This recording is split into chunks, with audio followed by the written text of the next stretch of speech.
bring the fight to them. Are these characters, it feels like there's such pop culture icons, it's almost like the equivalent of playing a superhero, even before you add in the fact that they have knives and are very skilled at weaponry.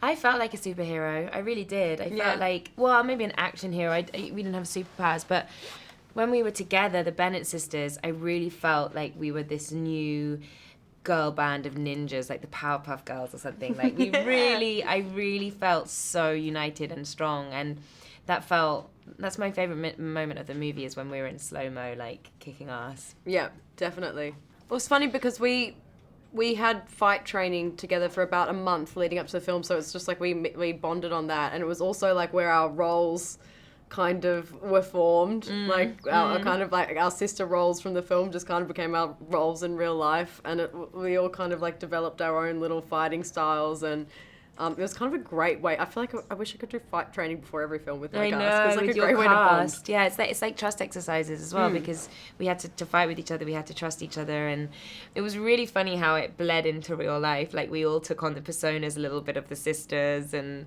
that, like, and so we sort of, our bond as sisters on screen was kind of like our bond in real life. Like we were quite like close and like together, and like they were like the younger girls were going a bit mad and trouble and Is there a sort of tongue-in-cheek aspect in the acting? Like, is that in your pocket the whole time?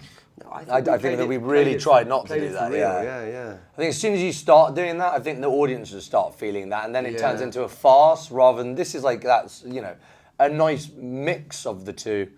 I think as soon as you played it sort of, tongue in cheek and this is a big joke, then actually it would sort of lose the impact, I think. Yeah, the comedy comes out of just the extraordinary circumstances.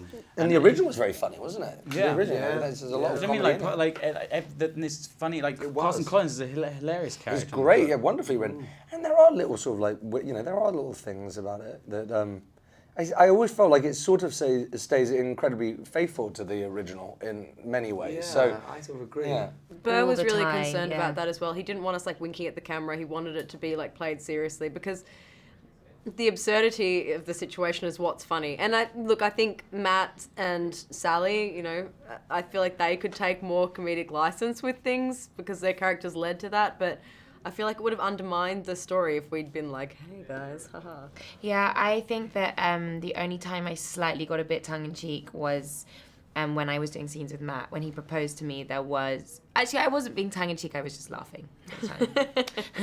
On this one, it's like as little nod to the zombies you can give and actually play as much to the novel and the Pride and Prejudice part, I think would only help us. So I think, that was what Burr had in mind. He sort of like just didn't want to sort of be camping it up too much. It gives you a bit more freedom to play with the characters because some of them have a few more twists and turns, and there are certain things in it which are pretty far from the novel, but at its core, it's still meant to be based in that time, in that period, with those words resounding. So, you sort of take it, you've got to sort of play it, I guess, like you said, sort of, and let them sort of do their thing with it after. It's funny because I personally looked a lot at the original novel because the characters are far more fleshed out in that world. But I feel like the world's created for us. Like I don't need to like consciously be like I'm in a zombie film and a period film. It was all just there. They bled in, didn't they? As far as these mannerisms you're delivering, as I was watching it, I was thinking, as a big Doctor Who fan, if the Doctor did the exact same things, it would be really charming. And yet, yes. So what's the difference there? It's a very good question. Well, I think the Doctor's the brightest, most sort of brilliant man in the universe, and Parson Collins certainly isn't.